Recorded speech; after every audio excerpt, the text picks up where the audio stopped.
feature mzuri sana ya kisiasa, Mungu akimwacha. So mimi nashukuru nyinyi.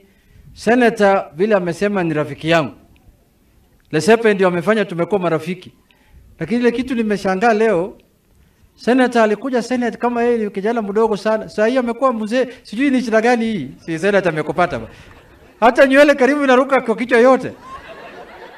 Hii ni shida ya siasa hii. Hii ndio siasa. Karibu sana kwa siasa Senator. Lakini yeye pia ni mtu ambaye tumefanya naye kwa karibu. Unajua mimi ni Msomali, nimechaguliwa na Wajaluo, na mimi ni rafiki ya Wasamburu. Wale wanafanya kazi kwangu Wasamburu sio Lesepe peke yake. Kuna wengine wengi wanafanya hapo 3 4. Lesepe ndo lilete hawa moja moja, Ndonga, sijui ile mwingine anaitwa nani, wako wengi sana. Mimi nikitaka tu natuma yeye, naambia tafuta watu, analete. Yeye pia anatoa tu hapa tu. Yeye pia ni mtu anapenda jamii yake. Angalia mbali. So tunafanya na hao vizuri. So mimi nimechaguliwa huko na Wajaluo, lakini kama ningetafuta kabila lingine, ningechukua Samburu. Ningesema mimi ni Msamburu. Hata sura inafanana tu, sio tofauti sana. So tumefanya pamoja namna hiyo, na tutafanya pamoja na viongozi wenu. Mko na watu ambaye tunaweza fanya kazi pamoja. Jambo la 3, kwa sababu ya mvua. Watu wanasema sasa mambo imebadilika. Sisi bado tuko ODM. Sisi tuko nini? Vile Leisula amesema, unajua nchi yetu wanasema kuna 3 arms of government.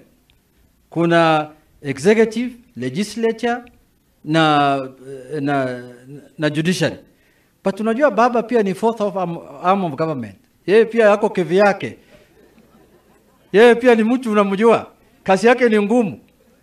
Ni mtu ambaye hako na wananchi. Sasa hawezi kufanya vitu hivi tu bila kushauriana na baba. Si namna hiyo. Yuko mtu anaweza jaribu hiyo. Ukijaribu si utaanguka tu. Sasa sisi watu wetu wengine wameingia kwa serikali. Watu 4 na wengine wataingia. Lakini sisi ndani ya bunge ambaye mimi ni whip, bado tuko ODM. Tunasimamia wananchi na tutafanya kazi yetu kwa bunge vile wananchi wanataka. Na lazima serikali ambaye hata kama wale wametoka kwetu wameenda, wasipofanya mambo kwa manufaa ya wananchi, bado tutapinga tu. Bado tutapinga. Lazima wafanye mambo kulingana na vile wananchi wanataka. Tumeelewana hiyo? So sisi kama ODM tutakuwa na chama chetu cha ODM. Raila Amolo Odinga. Unajua juzi niliona Biden akiongea akisema ya kwamba ile kitu itamtoa kwa hii maneno ni Mungu akikubali tu. Sisi pia tuko namna hiyo na Raila. Ni Mungu tu anatoa yeye, sio sisi. Sisi hatuna nguvu ya kutoa yeye. Yeye ndio baba yetu, yeye ndio kiongozi yetu. Lakini sisi kitu ambacho naye ni ubaguzi. Hata sasa ile serikali imetengenezwa, watu wanasema hawa ni watu ya Azimio, hawezi kuwa kwa serikali. Hawa ni watu ya sijui kabila fulani, hawezi ingia kwa ofisi. Sisi hii ni ushuru yetu. Kila mtu hapa Kenya analipa ushuru na kila mtu wako na haki ya kufanya kwa serikali. Na tutahakikisha Mungu akikubali watu kama Saidimu wamerudi. Ngoja tutaona. Kwa sababu sisi tunataka kila mtu ajisikie yeye ni Mkenya. Wale ambaye hafai kwenda kwa siasa, kwa serikali, wawache watu kama sisi tupige siasa. Sisi hatuna haja na serikali. Sisi tutapiga tu siasa hapa nje kwa matanga namna hii. Lakini wale ambaye wanataka kufanya kazi kwa serikali, wapewe nafasi, wapewe ruhusa ya kwenda kufanya kazi kwa serikali. So mtu asiseme ya kwamba sasa ODM imemeswa. ODM hawezi kumeswa. Hakuna chama kubwa kushinda ODM hapa Kenya. Hii ingine yote ni kama kuku, ni vitu ndogo ndogo. Wamekuja nyuma yetu. Chama ambaye iko miaka 20 na kadhalika ni ODM, ama iko chama ingine. Hata hii ya wakina senators zimeanzwa tu juzi. KANU sasa imebaki na Laisula peke yake. Iko mtu mwingine iko KANU. Chama ni ODM. Chama ni ODM. Tumekubaliana watu wa Samburu, ama mimi nasema uongo? Lakini lazima watu wetu ya ODM pia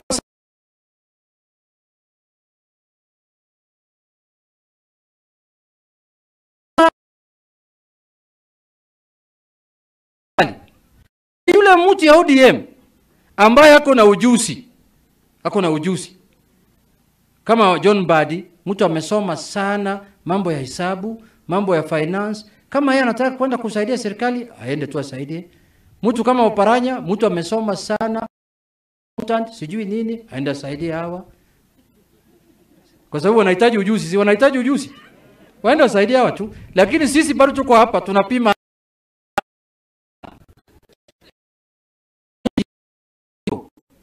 Siasa iko namna hiyo. So sisi hatuna shida na mtu, kwa sababu hatutaki nchi yetu pia ianguke. Tunataka nchi yetu iendelee vizuri. Sasa kwa sababu nchi ikikwisha, nchi ikianguka, sisi yote tutaanguka.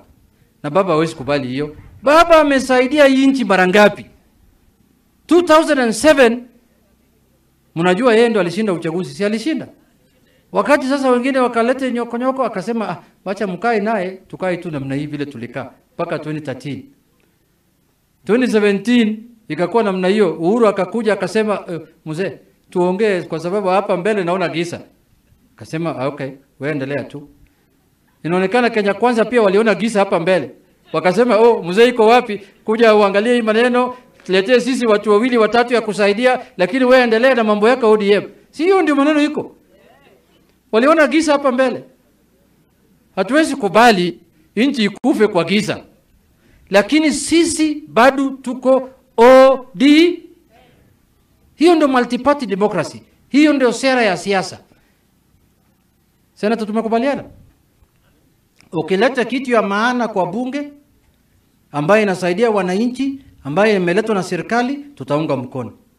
Ukileta vitu nyev ambayo haiwezi kusaidia wananchi, tunaangusha. Hiyo ndio msimamo yetu. Kwa hiyo machache, sitaki kwenda zaidi ya hiyo. Hiyo ndio mpangilio, hiyo ndio njia tunafuata, tukae pamoja. Mimi nitaambia baba turudi hapa, nitakuja na yeye hapa Samburu. Aje aongee na watu, asalimie watu yake, ashukuru yeye ashukuru nyinyi kwa kupigia kura, na ile chochote itapitia ODM. Hatuwezi kusahau watu wa Samburu. Mtaona tu. Hatuwezi kusahau kwa sababu nyinyi ni watu yetu. Na senator na mbunge wataleta report vile mambo imeenda, kwa sababu hawa ndio tutakuwa nao Nairobi. Hatuwezi kusahau watu wetu, tutatembea pamoja mpaka tumalize hii safari.